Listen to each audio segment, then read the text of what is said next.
Now, when we left the Carpathia room, the darker room, and then came even further forward, we left behind passenger space and it would have been crew space. So there would have been a bunch of different crew cabins up through here. This is the forward mast. At the top of the mast is, of course, the crow's nest. And those crew members who were working the crow's nest would enter through this door here. They would climb a ladder some 200 feet up to get to the crow's nest. And up there they would work in 4-hour shifts. They'd be on for 4 hours, off for 8, on for 4.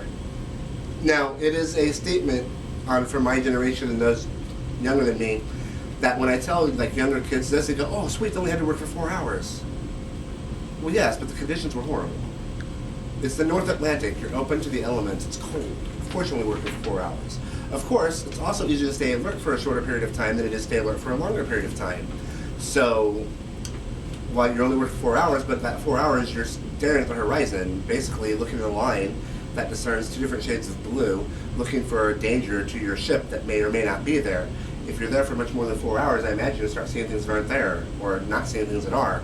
Either one of those could be dangerous to your ship. Now, in front of you is the shaft to the main cargo hold.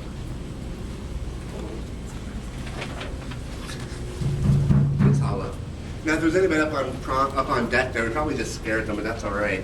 Now, during the Queen Mary was used in World War II as a troop ship, guys, traveling west, or rather east into Europe. She would carry fresh soldiers in to fight the war. Traveling west back to the U.S., she would carry wounded soldiers and German and Italian POWs. It got to be, towards the end of the war, there were so many POWs on the ship that they couldn't keep them in any one place, so they kept them every place. Basically, they were given free reign of the ship as long as they followed a couple of simple rules, primarily shut up and sit down. Now, for the most part, they were happy to do this because as far as they were concerned, the war was over for them, they were done.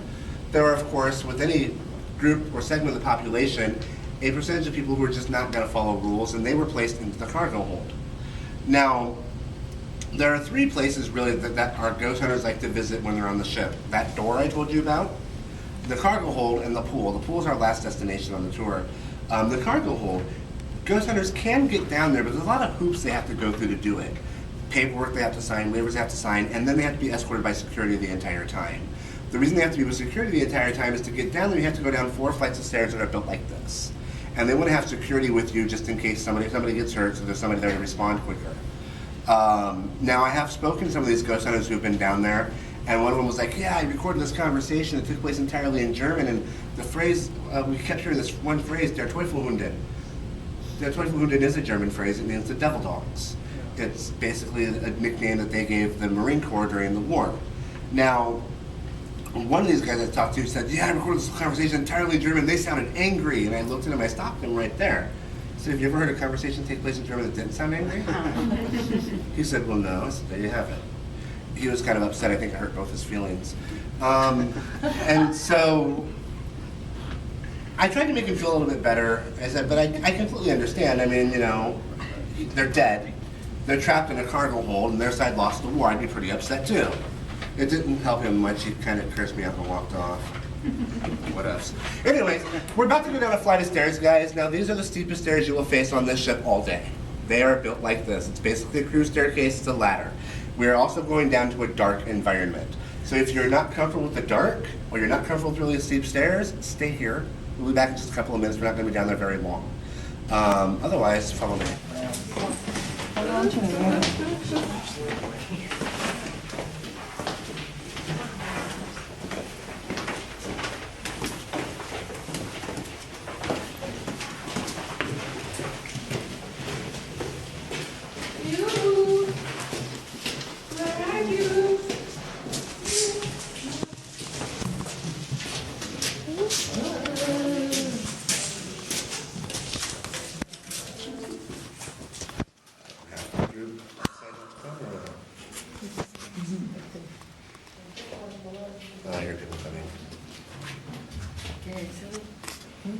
Basically, as far forward as you can go on this ship.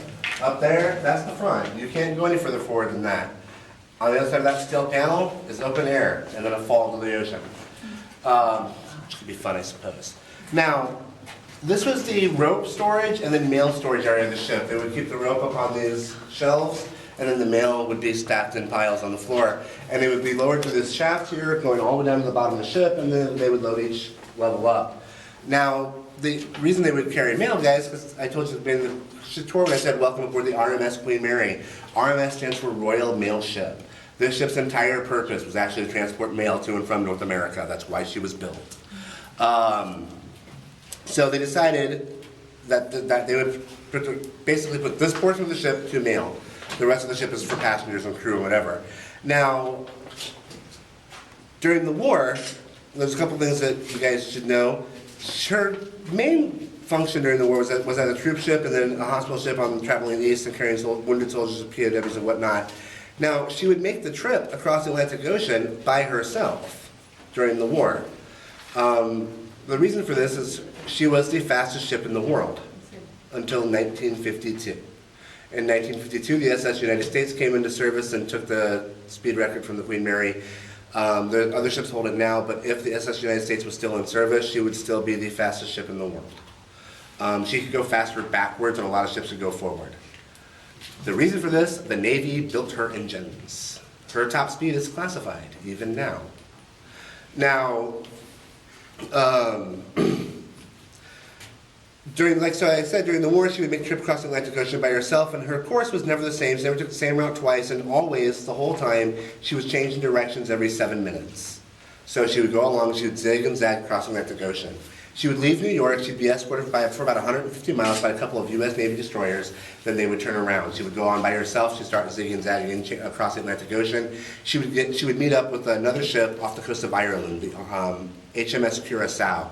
The Curacao was a World War I era 4,100-ton destroyer. Okay, remember that number, 4,100 tons. Remember this number, the Queen Mary weighs 81,000 tons. So think about those two numbers for a minute. It's a big difference in weight. So the captain of the Curacao realized that if he was changing directions every 7 minutes like the Queen Mary was, he would never be able to keep up with this ship. So he decided he would just go straight ahead and hope for the best. For several weeks, that worked out just fine for him. The problem that you run into is that he didn't know the Queen Mary's course. He didn't know when she was going to be changing directions or which direction she was going to change to. October 2nd, 1942, just after 2 o'clock in the morning local, the two ships were in parallel like this. You have the Curacao, the Queen Mary. It is time for the Queen Mary to make her next turn. 90 degrees to port. She strikes the Curacao midship. The Curacao is literally ripped into two pieces. In less than a minute, both halves of the Curacao were engulfed in flames. In less than 5, she was gone. 338 men aboard the Curacao lost their lives. 101 were rescued, none of them by the Queen Mary. She did not stop. She was under orders to stop for absolutely nothing. She was carrying more than 14,000 American soldiers at the time, and had she stopped, it would put their lives at risk. So the lives of the many outweigh the lives of the few. Now, the Queen Mary did sustain some damage. That front portion I showed you guys just a few minutes ago was ripped open. When they managed to limp the rest of the way to Scotland by reinforcing stuff with collision mats and timber. But when they got to Scotland, they discovered basically everything below us to be full of water, fish, people, and parts of people. Oh my God. Now the reason that you get people in there is because when this was ripped open, of course, it created a vacuum which sucked everything in front of it in. Now, the reason there were people in the water to begin with is because there were some people on the Curacao who saw the collision was going to happen and figured the absolute safest place they could be was the water. They are used to other naval vessels have anywhere from 12 to 18 inches of metal plating on the sides. The Queen Mary's hull, guys, is only 1.25 inches thick. It ripped open like a sardine can. So it sucked in all this water and all the people, and you can't swim against that tide because the Queen Mary is traveling about 35 miles an hour. You can't swim against that.